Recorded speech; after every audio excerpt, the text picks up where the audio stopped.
Hi, I'm Marcy Plummer. I'm with the Delta cohort, and I'm here today to discuss Simon Sinek's Golden Circle.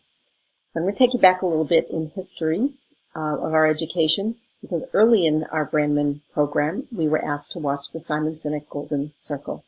And from that experience, I was just about ready to claim my TCP topic, and I thought the timing was just perfect for Sinek's message. I remember going to my next staff meeting and doing things differently. I had expected some different outcomes than the first time that I had addressed my staff on transformational change, which was some years prior. During my first year as principal at Monterey High School, which was 7 years ago, I came up with a wonderful idea. At least I thought it was a wonderful idea. It was based on my vision and the mission of the school to open access to rigorous education for all students. So we planned an open access to AP education and proposed it to the staff and told them exactly how we were going to do this wonderful transformation. And with that, we began. There were a lot of people that looked at that program. The State Department of Education took note, the County Office of Education took note, as well as the College Board, and thought it was a lofty goal, but an admirable one. But my staff did not. They thought, why are we doing this? They kept asking, why are we doing this? And I kept thinking, do I really need to tell you why we are doing this? This is an inherent value of education. You're educators, you should know why we're doing this. And I don't think I really ever truly explained my vision and the reason why. Not satisfactorily.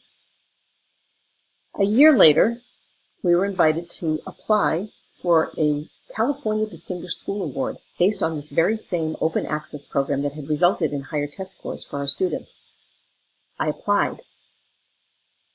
6 months later, we were notified that Monterey High School had been honored by being named as Distinguished School.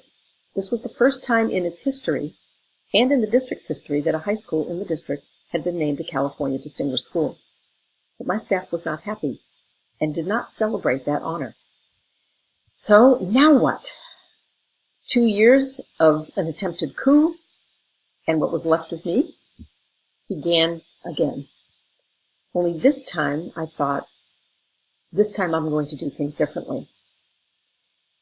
Later on in the following year, I applied and was admitted to the Brandman program. And then I listened to Simon Sinek for the first time. I went back to my staff and did things differently. The next step in the transformational change was through my TCP, International Baccalaureate Middle Years Program. I call it the Great Equalizer. This time, however, I started with town hall meetings, invited the general public, I invited secondary, post-secondary schools, neighboring communities, Board of Education, and then had intimate meetings with my staff to discuss the mission and the vision of our school, to renew their understanding of that vision and why it was so important to take the next step in our transformational change, to have an equitable education for all students. Well, things worked a little differently this time. I had a lot of support. People were excited. People participated in trainings, and we are now in the beginning stages of implementation. However, even though it's in full swing, I still feel that I have to continuously share the why, and I do on a regular basis, to keep people engaged. Sinek talks about the Golden Circle, and he talks about how some companies move people better than others toward their products. And he talks about Apple computers, Apple products, iPhones, iPads. As an Apple user, I can relate. Yes, I do spend more money on Apple products than I probably should, but I feel a part of something. It's like Starbucks and Tesla. You feel a part of something. You feel a part of a social movement because you understand their why. And oftentimes the why they all describe are compelling, are creative, and make you feel like you're part of an out-of-the-box thinking partnership. I see the same thing now in my staff. I see my staff feeling like they belong to something that's going to change the way we do business on a regular basis, something that's going to change the way our students access education and how they are graded through mastery, learning, and assessment. I can feel the energy at my site, and it's all based on that same premise that Simon Sinek talks about, and that is understanding the why first and believing in something. He talks about Martin Luther King, but he didn't tell people what to do. He told them what he believed in. And this is the same thing that Sinek is discussing. A belief system, a vision, a mission, why we do what we do.